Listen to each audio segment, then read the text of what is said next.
Poland के whoosh शहर में एक दोपहर पुलिस ने एक घर के अंदर रेड मारी और जैसे ही उस घर का दरवाजा तोड़कर वो अंदर घुसे, अंदर उनको किसी के रोने की आवाज आ रही थी। वहां ना सिर्फ कोई रो रहा था बल्कि किसी को चुप भी करवाया जा चुका था। और जैसे ही पुलिस को इस घर की असल सच्चाई पता लगी, यकीन मानिए उनका दिमाग हिल गया और आज तक ये केस पोलैंड देश के ऊपर एक धब्बा बनकर चमकता हुआ दिखाई देता है। एक धब्बा आपके सामने भी है स्क्रीन पर आपकी लाइक बटन का, आप प्लीज उसको पकड़कर दबाकर रगड़ दीजिए, जो भी कुछ करना हो कर दीजिए।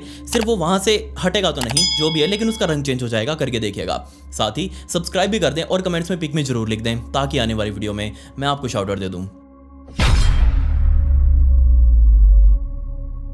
इस केस को समझने के लिए हमें पोलैंड के वूच शहर के रेडवांसा नाम के एक चौराहे पर जाना पड़ेगा और समय था सन 2000 के आसपास का, जब ये इलाका बहुत ज्यादा बदनाम था, ना सिर्फ पोलैंड में बल्कि पूरी दुनिया में। पूरी दुनिया को ये समझ आ चुका था कि ये एक ऐसा चौराहा है जहां पर रहने वाले लोग कमाकर खाना जानते ही नहीं, उनको सिर्फ चोरियां करनी आती हैं। जी हाँ, यहाँ पर इतनी ज्यादा उस टाइम पर चोरियां वगैरह लूटपाट की घटनाएं इतनी ज्यादा बढ़ चुकी थी कि टूरिस्ट तो छोड़िए, यहाँ पर जो लोकल लोग रह रहे थे वो इतने ज्यादा परेशान हो चुके थे कि उन्होंने घर से बाहर तक निकलना बंद कर दिया था। वहां किस लेवल के उठाई गिरे चोर आ चुके थे, इसका अंदाजा आप यहीं से लगा लीजिए कि पुलिस को लगा कि अगर हम सीसीटीवी यहां पर लगा देंगे और उनकी पहचान कर लेंगे कि कौन यहां पर चोरियां कर रहा है तो हम उनको पकड़ लेंगे। पुलिस ने आज सीसीटीवी लगवाया, 2 दिनों तक तो उन सीसीटीवीज की रिकॉर्डिंग पुलिस वालों को पुलिस स्टेशन के अंदर दिख रही थी, लेकिन तीसरे दिन उनके टीवी के ऊपर कुछ भी नहीं आ रहा था। क्यों? क्योंकि जितने भी सीसीटीवी कैमरे पुलिस वालों ने इस चौराहे के आसपास लगवाए थे वो सारे के सारे सीसीटीवी कैमरास चोर वहां से उतार कर ही ले गए। जैसे ये घटना पुलिस डिपार्टमेंट को पता लगी तो उनको इतनी ज्यादा शर्मिंदगी खुद के ऊपर महसूस हुई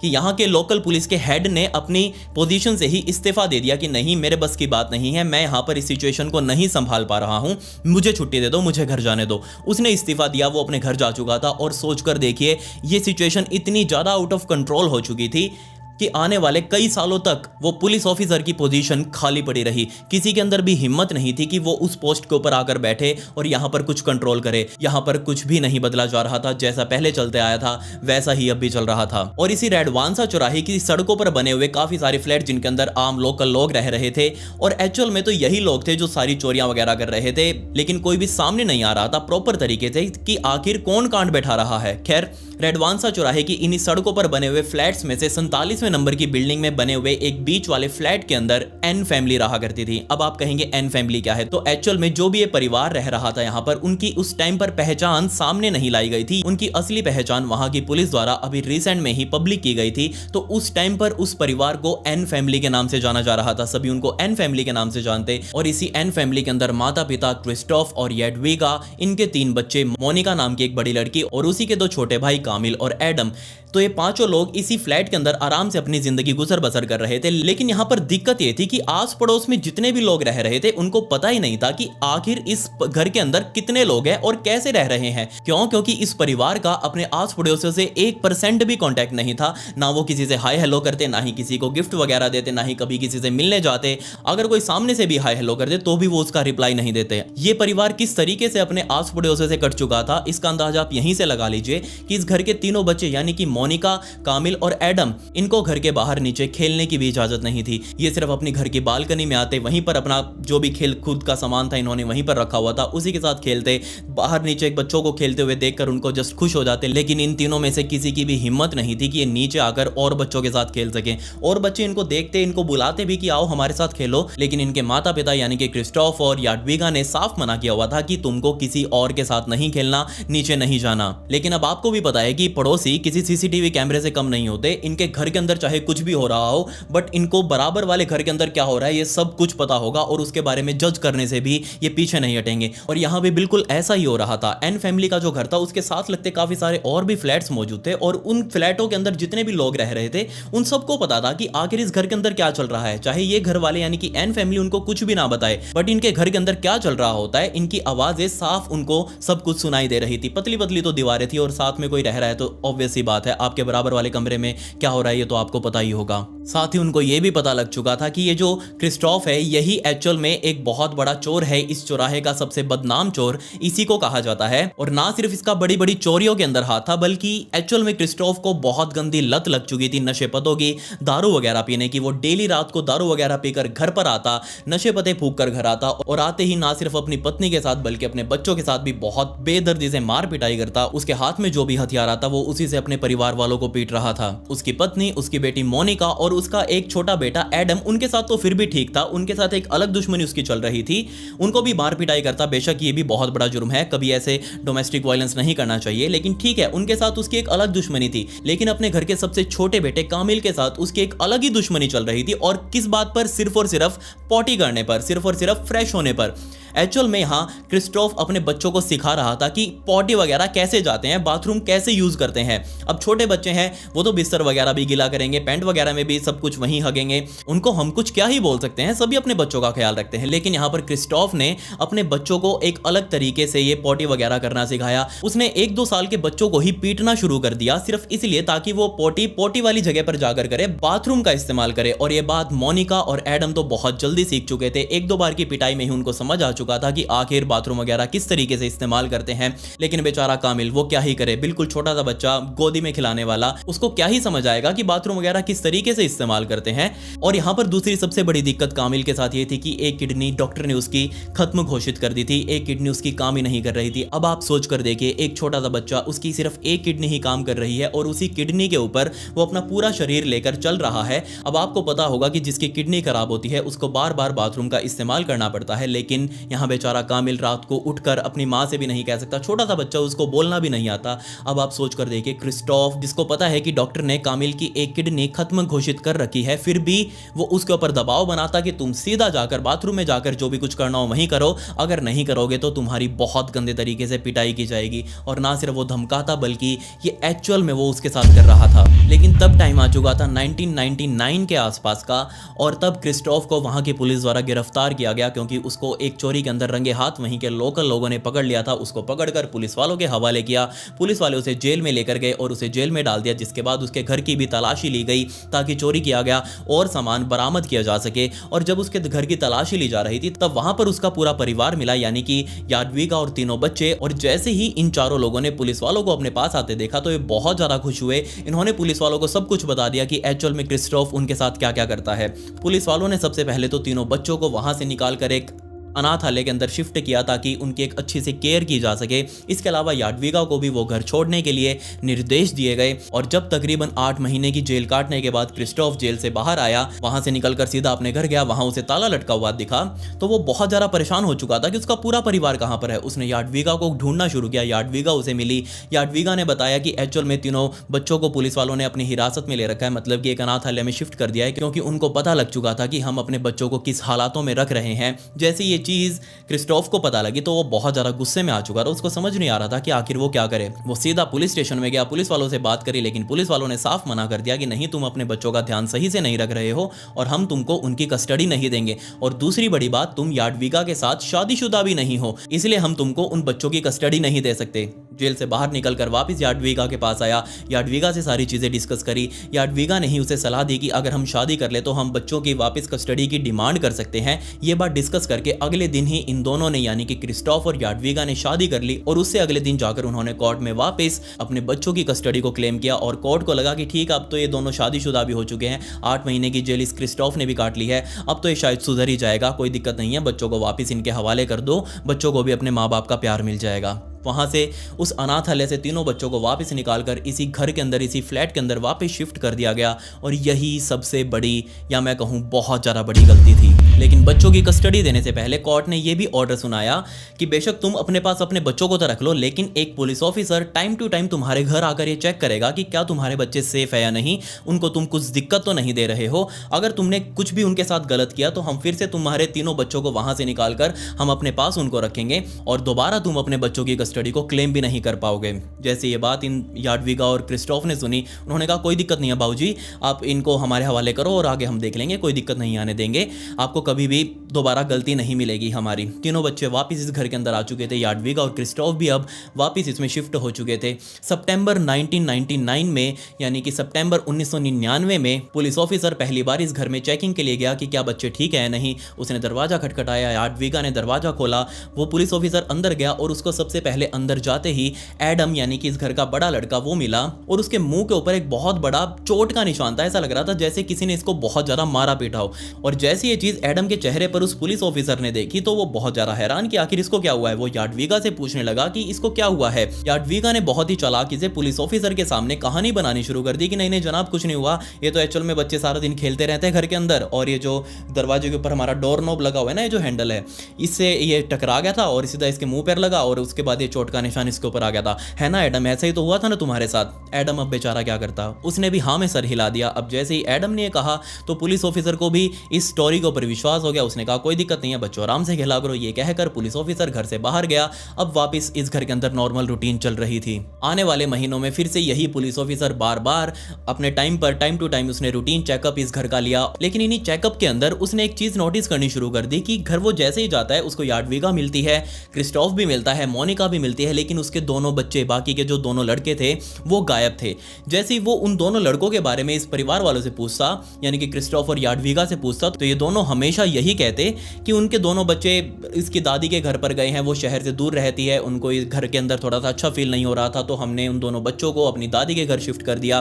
2-3 महीनों तक यही कहने के बाद उन्होंने अपना बहाना बदल दिया कि नहीं हमारे दोनों बच्चों को कुछ दिक्कत हो गई थी तो वो डॉक्टर के पास गए हैं, डॉक्टर ने उनको एडमिट कर रखा है, हम भी अभी अपने सामान लेकर सारा डॉक्टर के पास ही जा रहे हैं, वहीं पर उनकी देखभाल वगैरह करेंगे तो हमको कुछ दिन वहीं रुकना पड़ेगा। अब जैसे ये चीज़ वो पुलिस ऑफिसर सुनता, उसको कुछ ज़्यादा इसके अंदर इंटरेस्ट नहीं आ रहा था, तो उसने कहा कोई दिक्कत नहीं है। जैसे ही वो वापस आए हॉस्पिटल से और जैसे ही घर आए तो उनको एक बार हमारे पास रिपोर्ट जरूर करिएगा। क्रिस्टोफ ने कहा कोई दिक्कत नहीं है जनाब, आप टेंशन मत लो, जैसे ही वो आएंगे हम आपके पास लेके आएंगे। अब पुलिस वालों ने तो नहीं, लेकिन आस पड़ोसियों ने जरूर नोटिस कर लिया था कि इस घर के अंदर मोनिका तो दिखाई देती है लेकिन बाकी दोनों बच्चे कभी दिखाई नहीं देते। अगर वो दादी नानी के घर भी गए हैं तो कभी तो घर वापस आएंगे, हॉस्पिटल में एडमिट है तो कभी तो घर वापस आएंगे, लेकिन यहाँ वो दोनों बच्चे गायब थे। बेचारी मोनिका अकेले ही बालकनी के अंदर, इस घर की जो बालकनी थी, इस फ्लैट वाली बालकनी में वो अकेले ही खेलती हुई दिखाई देती।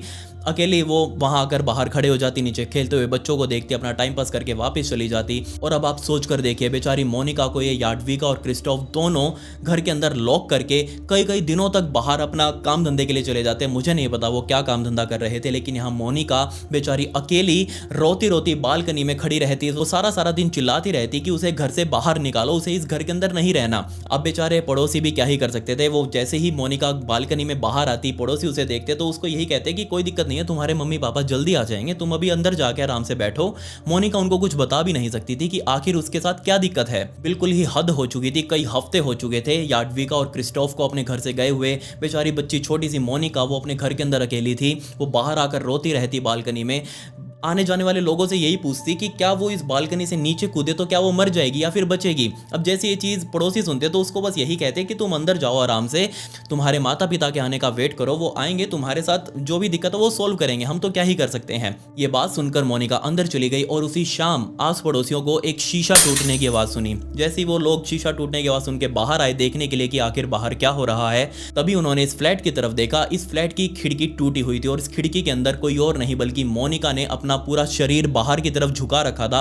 वो बार बार सभी पड़ोसियों से यही बोल रही थी कि या तो उसकी दादी को कांटेक्ट कर दो, कोई उसकी दादी को जाकर बुला कर ले आओ, या फिर वो इस खिड़की से नीचे कूद रही है। अब नीचे खड़े पड़ोसियों ने उसको समझाने की कोशिश करी कि ऐसा बिल्कुल मत करो, तुमको चोट लग जाएगी, तुम वापस अंदर जाओ, जो भी होगा तुम्हारे पेरेंट्स ही आकर देखेंगे, बाहर से भी ताला लगा हुआ है, हम अंदर भी नहीं आ सकते, तो इसलिए तुम अंदर जाओ, तुमको फालतू में चोट लग जाएगी। मोनिका डर चुकी थी, वो वापस अंदर गई। लेकिन अगले ही दिन फिर से पड़ोसियों को एक बच्ची के बहुत जोर से रोने की आवाज़ सुनाई दे रही थी। जैसे ही वो आवाज़ सुनकर फिर से पड़ोसी बाहर की तरफ गए, उन्होंने देखा कि इसी फ्लैट की बालकनी से एक बच्ची नीचे की तरफ लटक रही है और उसका हाथ छूटते वो सीधा नीचे आगे गिरेगी। और ये बच्ची कोई और नहीं बल्कि मोनिका ही थी। वो बार बार यही बोल रही थी कि या तो पुलिस वालों को यहाँ पर बुला लो या फिर उसकी दादी को यहाँ बुला लो, मैं यहाँ पर ऐसे नहीं रह सकती, मुझे बहुत ज़्यादा दिक्कत हो रही है। ये बात सुनकर पड़ोसियों ने कहा कि ठीक है, हम पुलिस वालों को बुलाते हैं, तुम एक बार बालकनी में तो वापस छोड़ो, ऐसे थोड़ी ना लटके लटके पुलिस आएगी। वो वापस बालकनी में चढ़ी, पुलिस वालों की गाड़ी यहाँ पर चाँव चाँव करते हुए पहुँच चुकी थी। पुलिस वाले नीचे गाड़ी से उतरे, मोनिका से बात करने की कोशिश करी। मोनिका बार बार उनको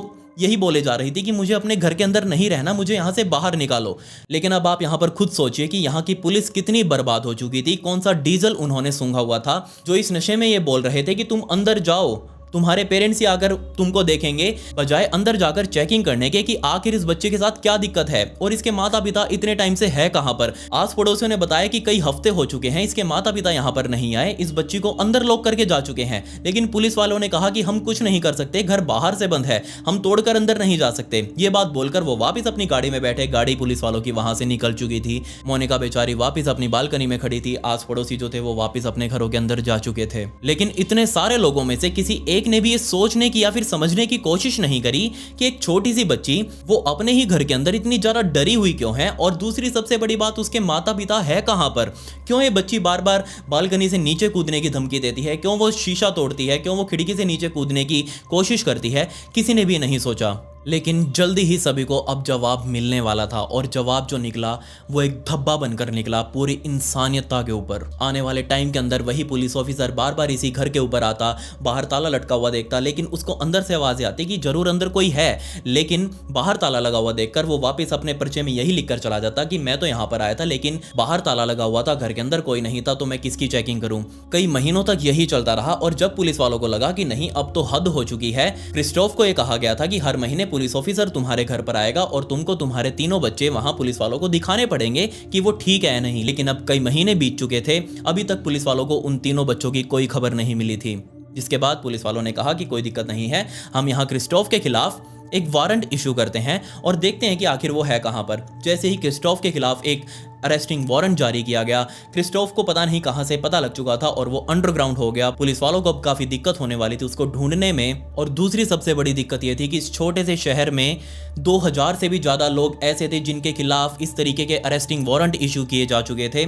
पुलिस किस किस को ढूंढती, किस किस को अरेस्ट करती। जिसके बाद ये अरेस्टिंग वारंट की सुनवाई जो थी वो सीधा कोर्ट में पहुंची। कोर्ट में जज ने ये ऑर्डर दिया कि ठीक है, क्रिस्टोफ और याडविगा अगर पुलिस स्टेशन नहीं आ रहे तो उनके बच्चों को उनके घर से बाहर निकालो। लेकिन यहीं पर एक लूप होल वहां फंस चुका था कि बिना माता पिता को बताए उनके घर से उनके बच्चों को पुलिस वाले नहीं निकाल सकते थे। जज को जैसे ये बात समझ में आई तो वो भी बहुत ज्यादा कंफ्यूज हो चुका था कि यहाँ पर वो क्या निर्णय सुनाए। माता पिता का कोई पता नहीं है, बच्चों को वो कैसे निकाले, लेकिन बच्चों को भी निकालना तो जरूरी था। ऐसे ही एक दिन रैंडम चेक पर पुलिस वालों की गाड़ी इस फ्लैट पर पहुंची। सारे पुलिस वाले गाड़ी से उतरकर ऊपर फ्लैट की सीढ़ियां चढ़ते हुए फ्लैट के गेट के सामने खड़े थे। दरवाजे को खटखटाया गया, बाहर से ताला लगा हुआ था, लेकिन अंदर से कोई भी खोलने के लिए नहीं आया। खोलता कैसे, ताला तो बाहर से लगा हुआ था। लेकिन पुलिस वालों ने ध्यान से सुना कि कोई तो है अंदर जिसकी आवाजें आ रही हैं। दो पुलिस वालों ने दरवाजे पर कान लगाकर ध्यान से सुना और वो कंफर्म हो चुके थे कि जनाब कोई तो अंदर है जिसकी आवाजें आ रही हैं, खटपट खटपट की, कोई है जो अंदर चल फिर रहा है। जैसे ये चीज पुलिस वालों ने नोटिस करी तो उन्होंने दरवाजा तोड़ने की बजाय वो सारे नीचे आए। फायर ब्रिगेड को बुलाया गया क्योंकि सीढ़ी तो ऑब्वियसली उनके पास ही होती है।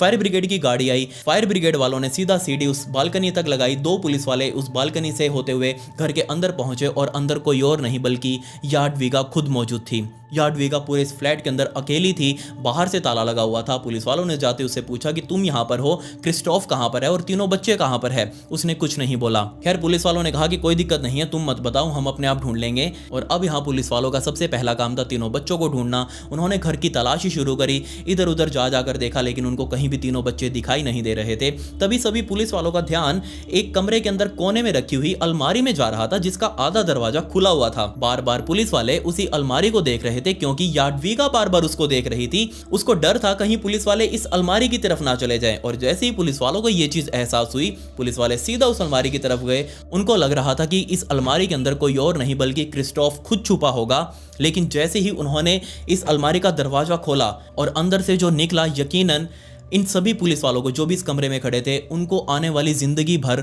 डराता रहेगा। जी हाँ, जैसे ही उन्होंने इस अलमारी का दरवाजा खोला, इस अलमारी के अंदर 4 बड़े बड़े ड्रम्स रखे हुए थे, कैंस रखे हुए थे जिनको हम जरीकन भी बोलते हैं। और ना सिर्फ यहाँ पर इन 4 ड्रम्स को रखा गया था बल्कि इनको बहुत ही परफेक्ट तरीके से सील भी किया गया था। जी हाँ, इसका अंदाजा आप यहीं से लगा लीजिए कि इसके किनारे को जो ढक्कन और उसके जो ड्रम का जो किनारा होता है जहां पर वो ढक्कन बंद होता है, उस पूरे किनारे को सिलिकॉन से सील किया गया था ताकि बाहर की हवा अंदर ना जा सके और अंदर की हवा बाहर ना आ सके। जैसे ये चीज पुलिस वालों ने देखी तो पुलिस वाले सीधा याडविगा की तरफ मुड़े और पूछने लगे कि हाँ जी मैडम बताओ इसके अंदर क्या है। याडविगा ने कहा कि हम इन ड्रम्स के अंदर अपने पुराने कपड़े वगैरह रखते हैं और उन्हीं कपड़ों को संभाल कर हमने इस अलमारी के अंदर रखा हुआ था।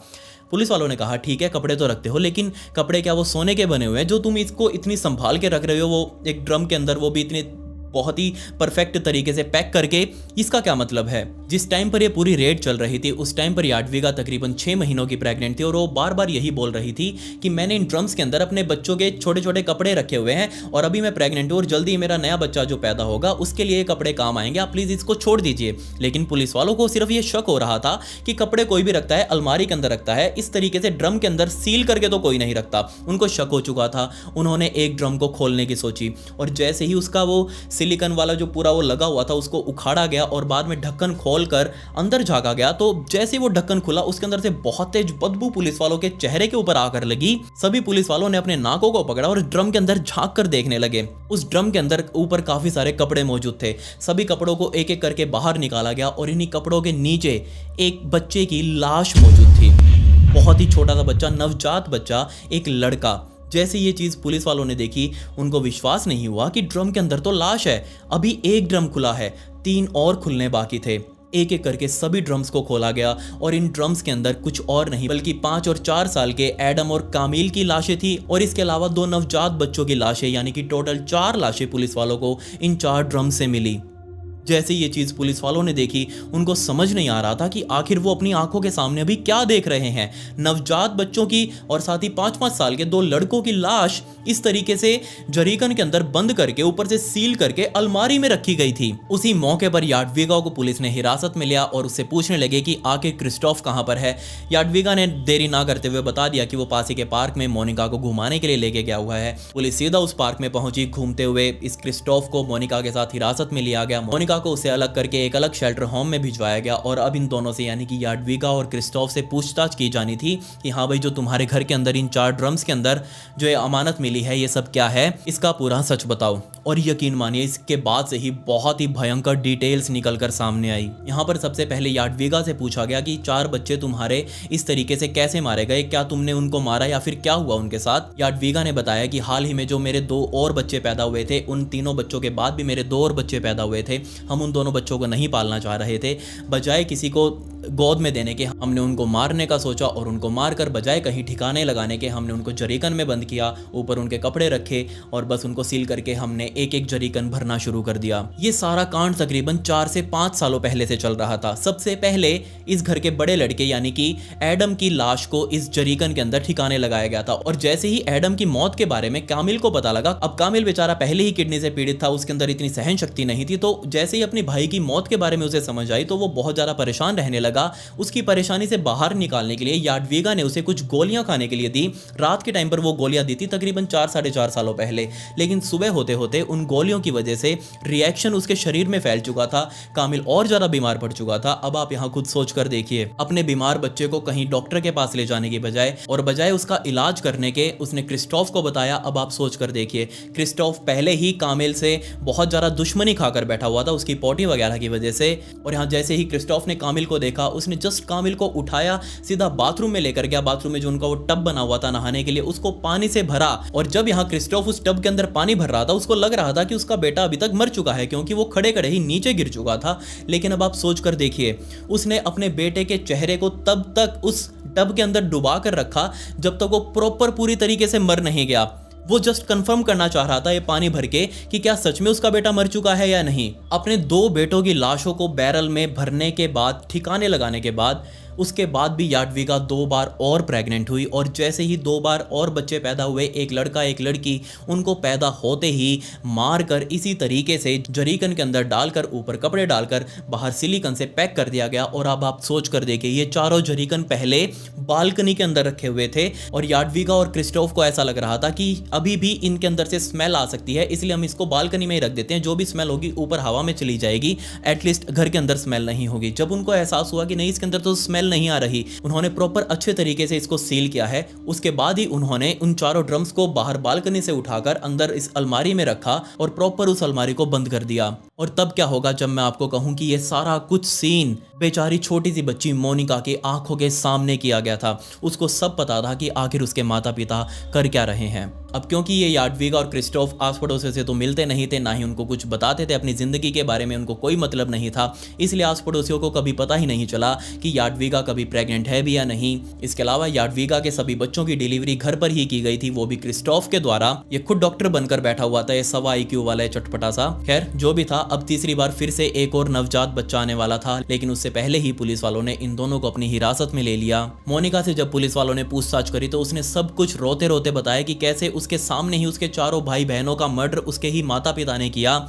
ना सिर्फ मर्डर किया, बल्कि वो उन चारों बच्चों के साथ, मरे हुए बच्चों के साथ सारे त्योहार वगैरह भी सेलिब्रेट करते थे। इसका अंदाजा आप यहीं से लगा लीजिए कि जितने भी 4-5 क्रिसमस इन सालों में बीते, उन सभी क्रिसमसेस के ऊपर जो भी केक काटते पूरा परिवार मिलकर, मोनिका, क्रिस्टोफ और याडविगा मिलकर, उसके बाद उन केक के अंदर से 4 अलग अलग टुकड़े काटकर चारों टुकड़े अलग अलग ड्रम्स के ऊपर रखते। और सिर्फ यही कारण था बेचारी मोनिका के उस डर का, उसी डर की वजह से मोनिका किसी भी हालत में इस फ्लैट से बाहर निकलना चाह रही थी, अपने माता पिता से दूर भागना चाह रही थी। वो बार बार पड़ोसियों को ये कह रही थी कि उसको इस फ्लैट के अंदर नहीं रहना, सिर्फ इसलिए ताकि उसके माता पिता कहीं उसे भी ना मार डालें। वो बेचारी कितना कोशिश कर रही थी उस खिड़की से कूदने की, कभी बालकनी से कूदने की, कभी खिड़की से नीचे लटकती, बालकनी से नीचे लटकती, लेकिन कभी भी किसी ने ये जानने की कोशिश नहीं करी कि आखिर ये बच्ची ऐसा कर क्यों रही है। एडम और कैमिल की बॉडीज को पूरे 4 सालों तक इन ड्रम्स के अंदर रखा गया। इसके बाद एक बच्चे की बॉडी को 2 सालों के लिए और एक बच्चे की बॉडी को तकरीबन 1 साल तक इन बैरल्स के अंदर बंद करके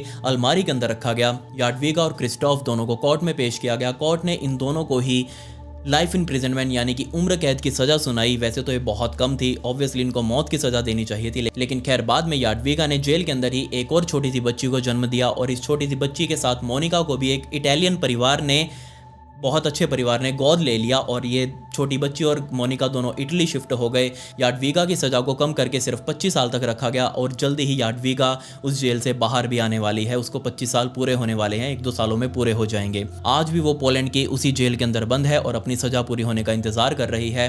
खैर क्रिस्टोफ भी उसी जेल में बंद है, लेकिन वो कभी इस जेल से बाहर नहीं आ पाएगा। आपको इस केस के बारे में क्या कहना है मुझे कमेंट्स में ज़रूर बताएं, या फिर अगर आपको इस केस से रिलेटेड कुछ फोटोज़ वगैरह चाहिए जो मैं यहाँ पर नहीं लगा सकता, ये मेरी इंस्टाग्राम आईडी है, इसका लिंक आपको डिस्क्रिप्शन में भी मिल जाएगा। यहाँ पर मैं रात को 9 बजे या फिर सुबह 9 बजे तक इस केस से रिलेटेड कुछ फोटो स्टोरीज में लगा दूंगा, तो आप प्लीज़ वहाँ जाकर देख सकते हैं या फिर मुझसे पर्सनली भी मांग सकते हैं। वहाँ पर मैं इसी तरीके की स्टोरीज रील्स में भी डालता हूँ, तो आपके हाथ से फॉलो बटन जरूर क्लिक हो जाना चाहिए। खैर पिछली वीडियो का शाउट आउट सिद्धार्थ सिंह को and comment pick me to get a shout out in next video. मिलते हैं अगली वीडियो में। ये वीडियोज़ देखने के लिए धन्यवाद।